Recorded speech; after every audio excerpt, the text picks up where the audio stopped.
I had 5 days, one shot, and no guarantees. I went to Ibiza to make a track for James Hype and get him to play it on his Monday night gig at High Ibiza. It didn't quite go to plan. That's but it may have been the best thing I've done in years. Before the trip, I gave myself a challenge. Head to Ibiza, meet up with some of my students and team members for a music production retreat, and in the middle of it all, make a track specifically designed for James Hype. Now, his sound is bold, fast and energetic, with big bass lines, tight drums, lots of remixes and mashups, and lots of tension and release. So with that in mind, I wanted to try and create something that he'd actually want to play. So after packing up my stuff, heading for the airport, and jumping on a flight to Ibiza, the adventure began. I'm just getting ready to get into the car to go to the airport. This is a big adventure, so let's do it. Here I am at the airport, ready to get on the plane. Gonna get my headphones ready, gonna get my laptop ready, and then I'm just gonna hunker down for 2 hours on that plane and get started, because this is gonna be a big project to get done in time. Once I landed in Ibiza, the vibe was amazing. Sunshine, a villa full of producers, and that unique Ibiza energy everywhere. We've just arrived at the villa. I think the guys are already here. So let's get out the car and have a look, shall we? Next to the pool, but we don't have time for that. I've got to get in, got to get my headphones on, and I've got to get producing this track because we don't have much time. The gig is on Monday. Time is already ticking, so I'm going to get inside, turn the air conditioning on, and I'll let you know how I'm getting on in a few hours. Now, originally I was going to produce this entire track solo, but then something happened. One of the Accelerator alumni on the retreat, Bramos, really wanted to collaborate on this with me. And given that he's already had tracks of his played by James Hype and James's girlfriend or wife, Tita Lau, and on Radio 1, for me, it was a no-brainer. He knows the style of music, and two heads are better than one, right? Not only that, but I realized I had a wealth of experienced and skilled music producers at my fingertips. All of them absolutely stoked to give feedback on this track we were making, because that's pretty much what the retreat was about. Making music, getting and giving feedback on it, and sharing suggestions. But reality hit fast. Barely any power sockets in the entire villa. Workshops to give and receive from the other people in the villa, and because of the cheeky gin and tonics on the plane, zero progress on the track. I had 5 days, and the clock was ticking. So we've come into the villa to do this production, and we've realized that's Bramos, with whom I am doing this track.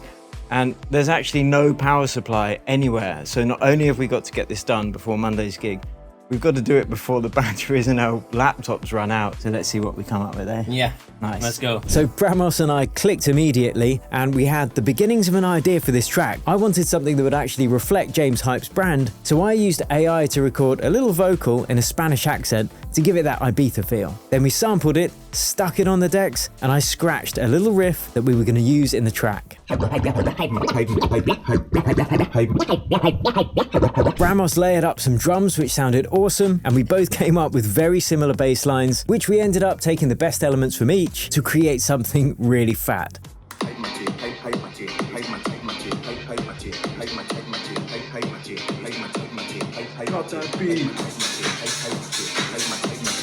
Yes. Cheers. We're coming, James. We're coming. And this is pretty much where we were at that point. The vibe was dirty, energetic, and club ready. And by the second day, we already had something pretty special. We played it for the other guys at the villa to see what they would think. That's the only thing we should think.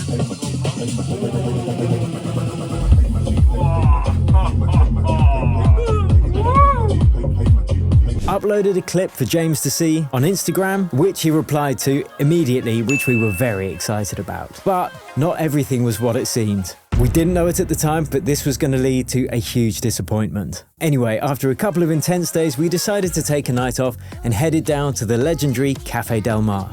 So I'm going to have a night off tonight, just relax after getting the main idea down. So we're here at Cafe Del Mar, Cafe Mambo, down on the seafront. Loads of people having parties in the boats.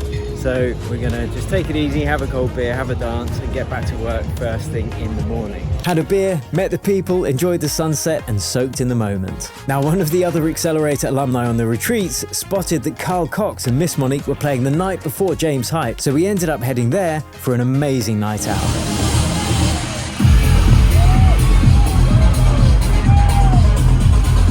The music was inspiring, but the next morning, we felt it.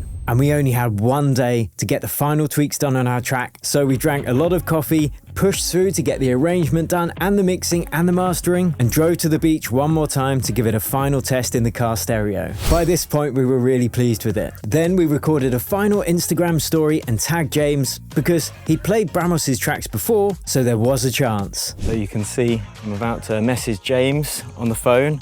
This is our last ditch attempt to see if we can get this played in High Ibiza, so I'm going to record this video now. You'll see me do it and we'll see if it works. Again, he replied straight away, but at that point, it started to sink in. We figured out it was probably just an automatic reply when we tagged him, because it happened instantly both times. This was really disappointing, because then we didn't even know if James was aware of this track we were writing for him. So a bit of panic started to set in. We only had a few hours to go, we didn't know if James had even heard the track, and this challenge was only a success if he played it at the club. So now, we waited.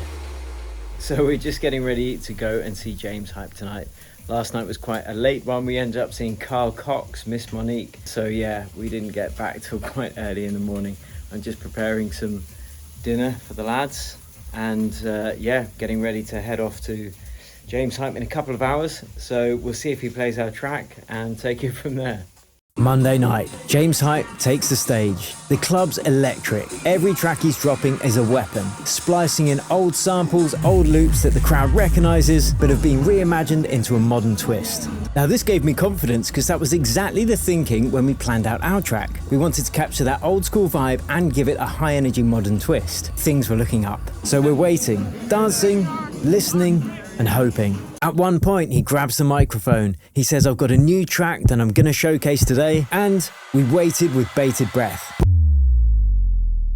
But he didn't play it. It wasn't our track. Now, of course, we were disappointed. But we were there in Ibiza, we made new friends with each other, and we were having a fantastic time. So we had a couple more ridiculously overpriced drinks and danced the night away. So that's it. On the way back from Ibiza now. Back to the studio. Didn't work out how we wanted, but a lot of fun was had and we've got a great track at the end of it, and yeah, I'm sure that he's going to pick up the track and I'll keep you posted on what happens there. So see you on the other side. Now, as I said, we were disappointed, but even though our track didn't get played, what I gained from this experience was so much more. So here are the lessons I took away from this Ibiza James Hype Challenge. Lesson 1. Collaboration is amazing. Working with Bramos and the rest of the guys in the villa, we made the track faster, we made better decisions, and we found the whole experience more fun and more inspiring. And that's what we're in this for, right? Music production should be fun. Lesson 2. Pressure creates progress. If we didn't have that deadline and goal, we probably wouldn't have finished the track. Lesson 3. Understand your audience. In retrospect, was James likely to play a track for the first time at his new headlining gig when it hasn't been crowd tested? Probably not. So it's not just about making a great tune. It's about timing, context and trust. Now we've sent that track to him again because we really feel it's a good fit for his sets. But he might want to road test it a few times before he drops it at his biggest gig. And lesson 4, probably the most important, the track is just the beginning. We now have a banger that's going to be released into the world for other people to enjoy and to build our respective followings. One we can send to labels, play in our own sets, or build on for future collaborations. The fact is, the work got done, and that's the most important thing. So no, James didn't play it, but I came back from Ibiza refreshed, inspired, with a new track and collaboration partner,